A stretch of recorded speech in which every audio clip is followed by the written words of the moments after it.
I'll be drowning all my sorrows at the bottom of a bottle, 'cause whiskey never ever lets me down.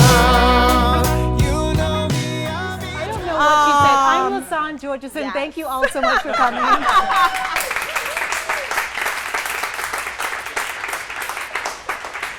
Love you, boo. So with that, we're going to take it away. We're actually going to sit. We're standing people, Matt and I. We could stand, but you know what we have in our hands, don't you? We have this welcome drink. And we're still drinking it 20 minutes later.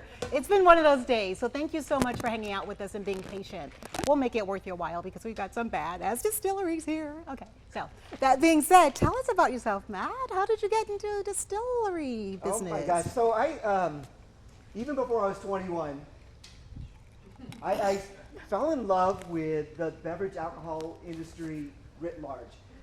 Starting with, I took a trip to Europe when I was 19 and was able to taste some amazing scotch, some French cognac, and just I couldn't believe how good it was because I'd never really had anything, and I was tasting it in a really beautiful environment. And then hearing the stories of what the makers were doing to create these wonderful things, I just couldn't believe it. And I thought, oh my gosh, this centuries-old industry of creating spirits, I've got to get myself involved in it. So over the years, I became a hobbyist. Started writing about spirits, was a freelance writer for a number of years, and then people started asking me, why you drink so much? So I decided to legitimize myself, became a certified sommelier, certified specialist of spirits, and it sounds so academic, like, why are you drinking so much? It's for studying, you know, so. And he still does that today. Now I am president of a marketing agency focused on the beautiful beverage. Right on. Yeah, Big Thirst Marketing. Cheers to that. Cheers. Very good, yeah. So, LaSawn, I know you're a certified sommelier also, which means you studied drinking. I don't drink as much as you, though. Well, so Sure about that? do you have a category of spirits that you are most drawn to? Well, I'm glad you asked it that way. Let's see, a category. I might say a methodology instead. So I'm more drawn to Tennessee whiskeys. Love my Texas whiskey, do not mistaken. But I like Tennessee whiskey because their methodology, right? That charcoal filtering does something to it that just makes it magical. The Somm background kicks in a little because I pay attention to minerality, and so that sits dead center of my palate. We'll talk about that when we taste. You're like, what the hell is she talking about? It's a little nuanced on the palate, but you pay attention to it. So that's why I like it. That's fantastic. So, are we going to taste any things tonight? I think so. A couple things we're going to taste tonight. I think we got some gin, we got some vodka, amazing vodka. You can't even believe it's vodka. We've got some whiskey. We've got different types of whiskey. Wonderful. Okay. And you know about whiskey, so I can't I can't know challenge a you, but I little. can challenge you guys. I can challenge you because you might not know so much about whiskey. Yeah. So that's what we have going on. Fantastic. Right on. So I think we're going to get going. Right. We're going to lead ourselves to between two barrels. Between two barrels. Yeah. We couldn't get Zach to join us without the ferns. We got the barrels. So with that, who are we going to introduce? I'm thinking Banner. What do you think? Banner Distilling. Banner, Come on yay! down. Tony! I'd like to learn Woohoo! more about delicious vodka. Oh, you're both coming. Perfect. Great. I like that one.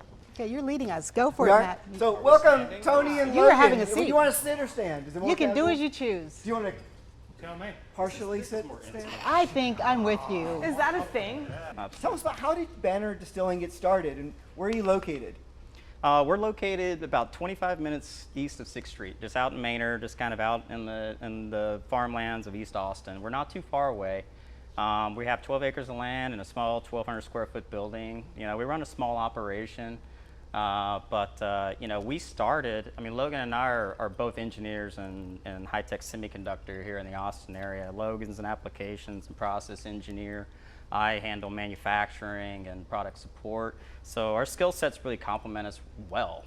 But you know, Really the two skills you need to start a distillery. yeah. So what are those two? Someone to fix the stuff and someone to make the stuff. Ah, so who drinks the stuff? Fixing things that break. So fixing and drinking, does it go hand in hand? Who does the Absolutely. drinking? You have Or to vice drink it. versa. Oh, I kind of thought maybe. Okay, fair enough.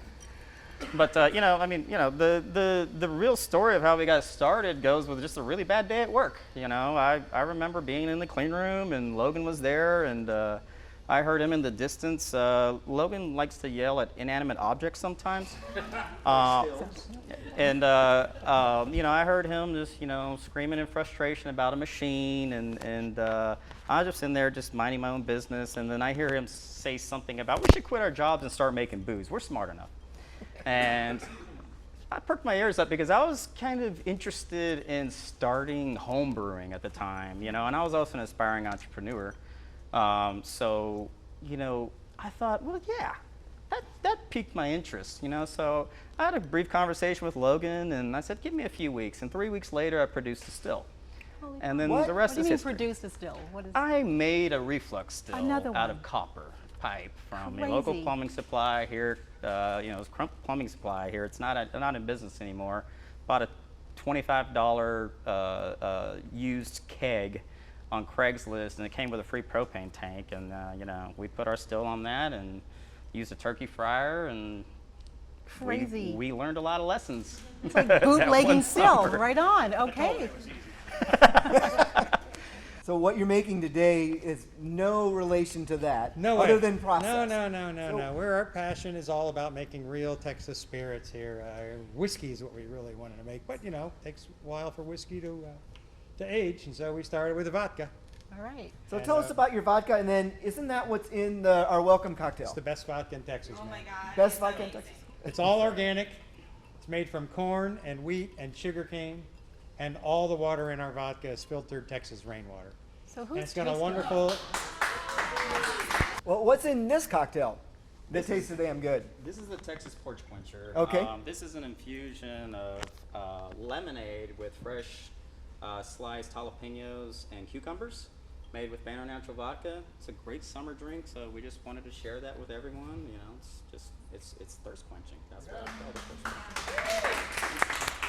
it. So what we'll do is talk about the taste of the vodka. For those of you that are familiar with it and those of you that are not, you will get a chance to understand what it's like. It is fantastic. I put together notes for you. You will eventually taste it, but it's a striking vodka. And I say striking because most of us think vodka is flavorless, right? How many think vodka has a flavor?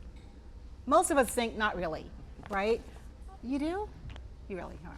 So do I. But okay, he says he does. I don't believe him, but I do believe that vodka has a taste. This vodka is outrageous, and I say that because the nose is so attractive. You're drawn into it because you're a little confused as to what you're getting on your nose. It's a bit of creamy sweetness. There's like hints of acidity that dances its way in your nose, and then there's that fire smell, like a little bit of pepper. You're like, what? What? It's confusing. Pardon? You're professionals. I have a nose that says a lot. It just reads a lot of information. So that's my sommelier background. So forgive me for that. But nonetheless, I get so much information. When I tasted it, it was so confirmed. I'm like, oh my God, this is creamy goodness. But it's badass vodka. It is not your simple flavorless vodka. It just isn't. It's got so much personality, you're confused. Is this a cocktail in a glass or is this a shot of vodka? It's just that intriguing. So it's one of my favorite vodkas, and I find it sometimes challenging to distinguish vodka, but Banner does a really fantastic job at their vodka. Texture is big, it's voluptuous, it's got that creaminess. You're like, whoa! So I love it. Okay, so that needs to happen, but I will describe the wheat whiskey, okay? Again, are you ready for my description? You bet. Only because it is so important that you understand, those of you in person and online, I can't stress enough, I'm a fan of Larceny, so I'm talking about a different distillery. But seriously, Banner kicked ass, and I promise you. This wheat whiskey is so pronounced. It is nuanced like you can't imagine. First of all, your nose, you will not take it out of your glass. It is just filled with aromatics that you don't understand. Why are they there? It is spectacular, I promise you. What I loved about it, the dried rose petals, there was this gorgeous sort of baking notes in there. Beautiful, just it was just a fantastic, and I could care less about giving them, kudos, but it's the truth. It just has so much aromatics, I couldn't decipher them all, I promise you. The thing was, okay, so what is this gonna taste like? The nose is giving me all this information, but seriously, is it all that? When you taste it, amazing. Smooth, The deception is it's got a punch. It is going to kick you a bit. You're like, whoa, whoa, whoa. You invited me to love you, but then you punched me. So just be a little forewarned, right? Like, but again, we're talking 48% ABV. What is that? Is it 48 or 46? 92 proof, 46. So it's 46. So that's 92 proof. That's like, no wonder why it punches you in the mouth a little. But the nose, I beg you to smell it first. The nose is inviting. It's like, come to me, come to me, come to me. He's like, I'm here. So yeah, it is all of that. Now, are we talking about whiskey again? Okay. Okay. I promise you, if you nose it, you might get some of the stuff I just described for you, but some of you just have to shoot it back, so you just go do that. But it is a fantastic whiskey. I couldn't describe it enough in words, and I wrote up tasting notes. I'm like, I gotta stop. It's just too much. It was just way too much. Well, guys, without further questions, I'm gonna move us along, so let's give a round of applause to Logan and to Tony. Thank you, guys. Thank you. Appreciate it, Logan and Tony. We'll bring them back up. Our next guest is the founder of Still Austin. We have Chris Seal. Chris, come on up. Woo! You brought my favorite. Oh, whiskey. look at this. Talk Yay. about. Okay, let's just move this away. How about that? Let's Chris, just thank you stop so much sitting. for joining us tonight. Oh, do I need a Yes, do. it's Yes. right there for you. You can take your time and suit up. You just suit up. Sure, I'll do it right. Chris has a fantastic story. I'm going to start sharing some of it because it's so crazy. I think Tony alluded to the fact that he started out with this new make or white dog. I'm like, who the hell does that? Chris did that. They did it, and they succeeded amazingly. So I steal some of the thunder, but he's going to tell you about it, just so that you know. Okay, so hey, Chris. I always say better lucky than smart. I don't know about that. What questions do you have? Well, first of all, before we talk about how you guys got started, how was your commute from work? Did you make it okay? It was yes, my office is right there, so yeah, not too far. All right, get glad lost. you could make it. Yeah, so, all right, well, Lasan did bring up that Still Austin got started a handful of years ago with introducing what new make whiskey, unaged whiskey, selling that first. Not many distilleries do that. We just heard from Banner Distilling saying that they started with their clear spirit was vodka. So a lot of distilleries start with vodka or gin because you don't have to age it, you can sell it right away. Whereas whiskey, you have to age for a couple years. You guys said, what the hell, let's do unaged whiskey. How did you decide on that, and did it work? Did it work? That's a good question. Did it work? I'm not sure that it did work entirely, but we gave it a try nonetheless. Like for us, like we're mainly a whiskey distillery. We Right. do actually also make a gin, but it's made from a base of rye whiskey. So, and we really, like for us, we wanted to experiment with the grains that we had available here. So early on, we just made the decision, let's just bring those grain flavors forward, which you can do a little bit more with a moonshine or a new make whiskey. And so our first product was nothing but a basket of grain from Central Texas. So now this, I might add, for guiding you online, tasting this is not your mother's bourbon, as they say. This has so much intensity. The nose kind of deceives you because it's smooth and easy on the nose. You don't get a lot of notes, but then all of a sudden, it's kind of like that last one where it just hits you. You're like, whoa, what just happened? But this is even more exciting, right? Like, because I'm suspecting there has to be rye in the mash bill. Mash bill just being the recipe, right, for putting this dram together. There has to be, because the amount of spice on that on my palate was like, whoa, this is jalapeno-like. It was intense, but then it was gripping, right? Like you're hung on to that. You're contemplating, I loved you, but you hurt me. You're confused because it's inviting, but yet it kind of stung. It's so powerful.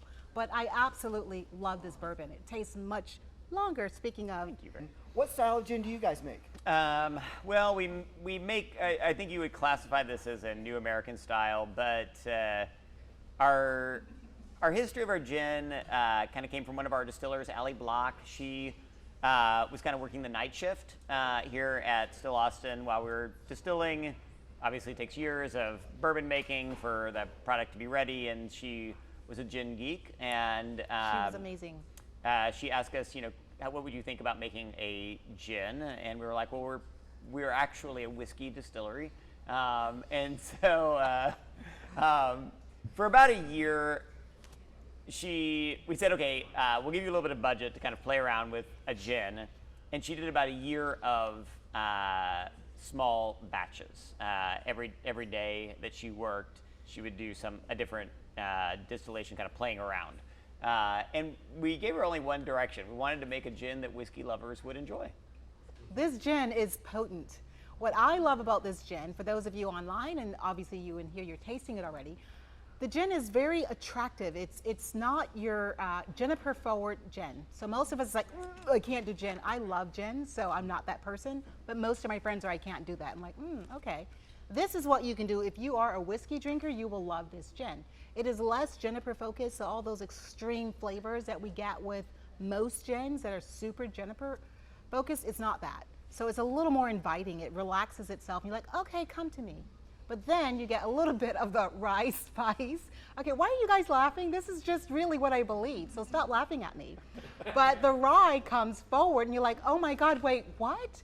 It is deceptively smooth, right? Like you gotta admit, you're like, oh my God, I love you, you're cool. And then it's like, whoa, it hits you. It is the whiskey drinking rye. I love it. It's fantastic, so I will shut up with that. But nonetheless, I love the American gin. Hope I haven't embarrassed you, but it is really my assessment of the gin. Well, thank you very much, Chris. We really appreciate you coming here and also hosting tonight. This is fantastic. Happy to. Thanks, guys. Thank you, guys. He'll be back up in case you have more questions of him. So we have our third guest tonight. We have Sean from Spirit of Texas. woohoo!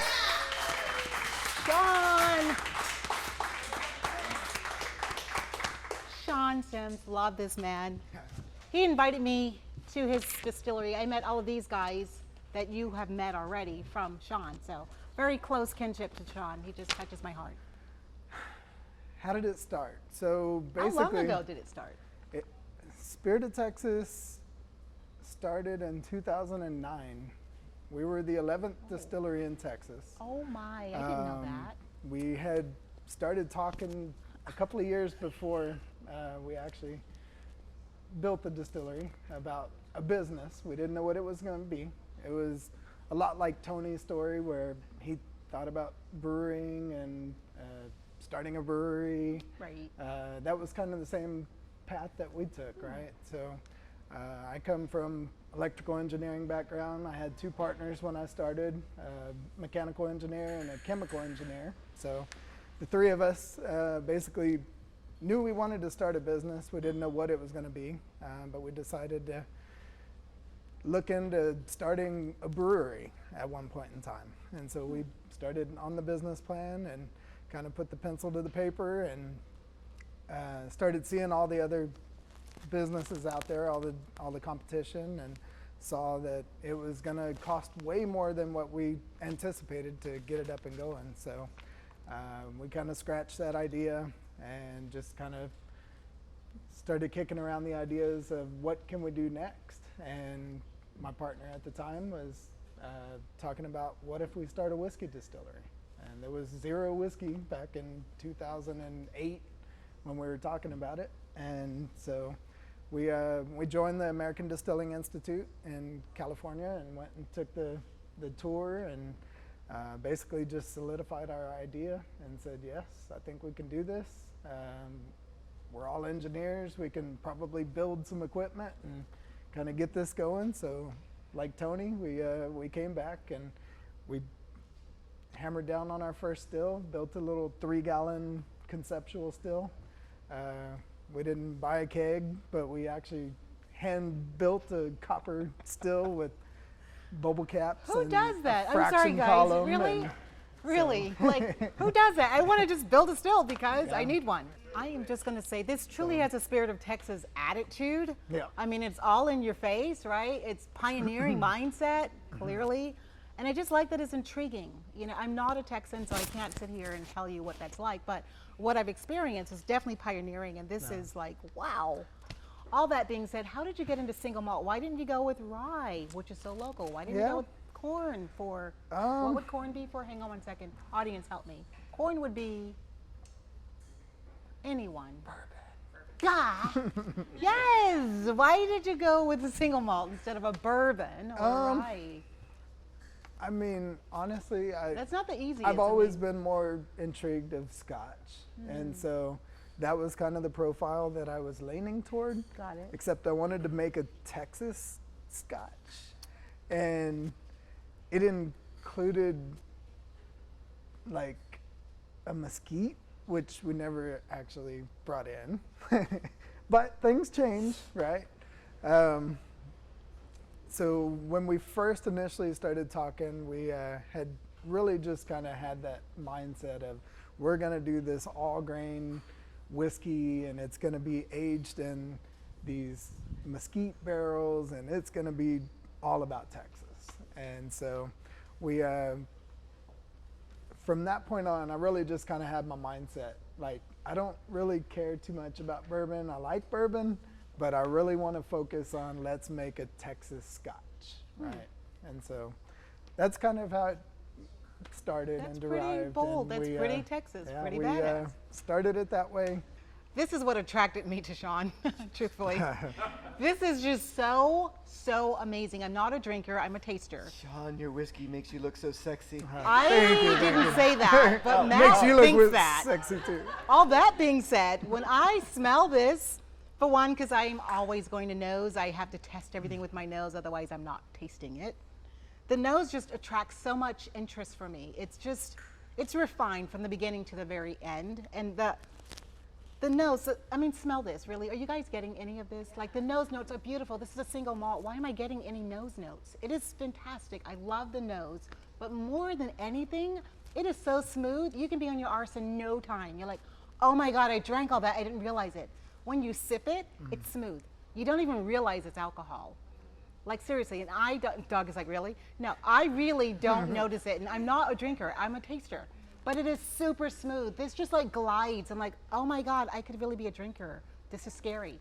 So I'm really concerned, but I'm happy that you've made something so smooth. Thank you. I'm also curious, how do you get this? Is it about the grain that makes it super smooth? It goes down, I don't realize it. I don't feel any burn. It's really more about the cuts, right? So Ah. when you're doing a distillation process, Yeah. you've got the heads, you've Yes, got the heart, hearts and you've and got the the tails. tails. Yeah. And so it's very important that you cut out the Hearts. tannin or the fusels and the hearts and the tails. There's a nice little section of heart in there that The if you're sweet doing spot. it right, the sweet spot. But if you're doing it right, you're gonna see that you're getting a lot less yield off of your actual product. Yeah. But at the end of the day, you're gonna get a lot better product in your barrel. So we're drinking the heart. So- I mean, this is truly the heart of this distillery. This I is the kid you heart not. of the heart.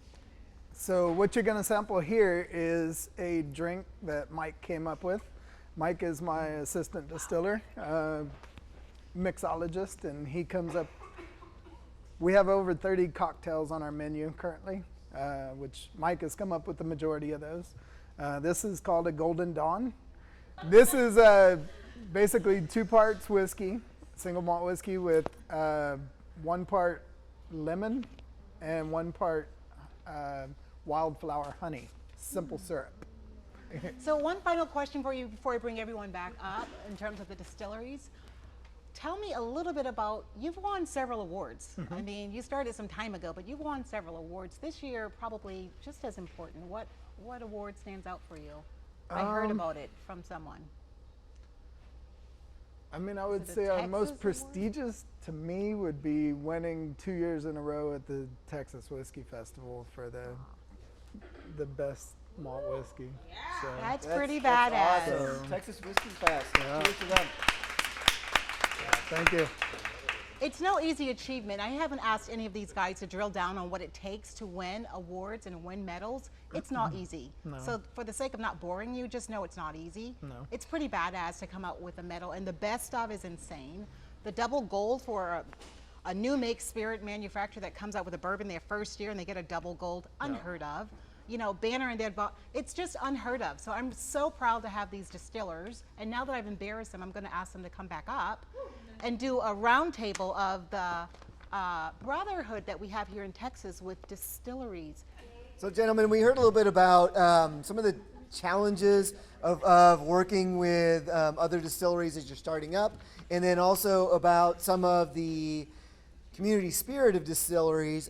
So as the distilling industry grows around the country and particularly in Texas, how are you guys feeling? You're all sharing a stage now. You don't have to hit each other, but how is the camaraderie and how is the community spirit evolving as the industry grows? Well, I'll start. We said Chris no is the hitting, first Chris. person that's ever hit me. I'll hit him for you. No, we get along really well. This is definitely one of the industries that, I mean, I envisioned it being a lot more competitive, a lot more kind of backstabbing, but honestly, I mean, every distiller I've met, every proprietor has been very welcoming. It's kind of one of those where I told you in the beginning, nobody wanted to talk to us in the beginning to get started, but once you're in, you're like in the club. And We so made it. we're all in it for the same goal, right? And that's to get a spot on the shelf next to the big boys. And so Right. at the end of the day, I mean, when we're all representing Texas, we're all in it for the same goal. And so it's come down to, we've run out of bottles and we've called Treaty Oak back when Treaty Oak had our same bottle Right, and said, hey, yeah.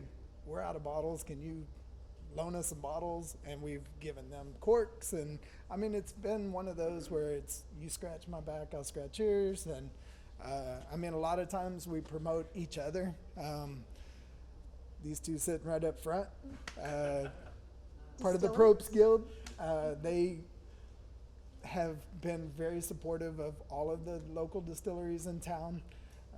James and Karis both have supported all of us. And I mean, and they will literally go from distillery to distillery on the weekend and take a group of people, and the whole group will say, where are we going next? Oh, we're going to Banner Distilling next. Oh, we're going to Still Austin next. And so it's very, very much a lot of love Community. between the community Still of spirits, distilling. community love. I love that. What do you got? I would just echo that. Sean, I think, said it really well. Yeah, it's a very, I think it's a very easy thing to have kind of cooperation among the distilleries, because most whiskey drinkers, they don't just drink one thing, they drink everything. And so it's pretty easy just to kind of, to work together. And I think it's very authentic. We've got a wonderful Texas Whiskey Association that we're all part of, and been able to grow together. It's kind of a very community-based deal. So Right on. Yeah. Tony, did you want to add anything, or are you echoing as well? Oh gosh, I don't know if I can do much better, but I mean, for us, it's been nothing but love. And we started, Spirit of Texas. Sean, he was really helpful with us. We came, visited him. He was open with everything that they do. He showed us his operation. We thought that was amazing. For us, it gave us a little bit of peace of mind to know that when we're starting in this industry. Sean can do it, we can do it. Well, I mean, a little bit, but But I mean, they started, in a humble stage, the same way that we did, and and that was inspiring to us. And for us, we have guys like Chris and Still Austin. These guys started with a lot larger foundation with coffers of money, and they came in and we welcomed them with open arms. For us, it was sort of a paying it forward.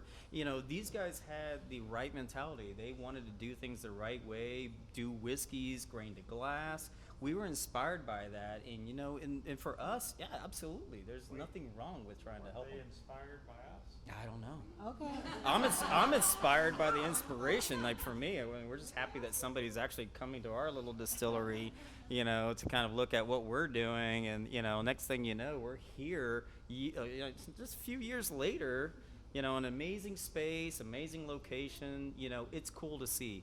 For us, we love to see success in Texas distilling, and to see Sean and Spirit of Texas and Chris and Still Austin grow and actually be successful. Right. To us, like be very successful in what they're doing in their own right, you know, that really is inspiring to us to actually, you know, go more all in. You know, for us, like, we started small, and It's we're definitely still more of a small. brotherhood, I'm hearing. it So I is. get It's the a sense huge of brotherhood. there's a relationship, and I also get the sense that there's this pioneering mindset. When you think about Texas, and again, I'm not from here, but my time being here, it's all about really we do for each other. And I think that's what stands out for me, whether in the wine industry or the distilled spirits industry. There really is a strong connection, right? Like, these are pioneers in the distilled spirits area. Same with winery. They have this pioneering spirit. Some of it's an attitude, it's a Texas attitude. It's like, we're just gonna go do it. Who cares? But I like that there's a sense of discipline, particularly with, you know, like with still. There's like, we're going at this way because we want this way. So I love the intention, and I love the emotions that come up, you know, for me, and I just think that's such a Texas spirit. So you all could have been named Spirit of Texas. Well, there's only one, but you all could have been named that, right? But I think there is an amazingly special heart, and which is why I wanted you all here on the show. So thank you for that. I would love to end on that note, because I think that sums up exactly why Lasan started this, was to bring that kind of attitude to everyone here and everyone that's watching online. We are at the center of striving to be the best and codify the best in the world as a center of excellence right here. I would agree. Absolutely. Yes. You guys are amazing. Any questions of our featured guest? Thank you so much. Thank you. Love you guys. It was a treat. Thank you, thank you, thank you. Thank you for tuning in. We'll see you on September 14th.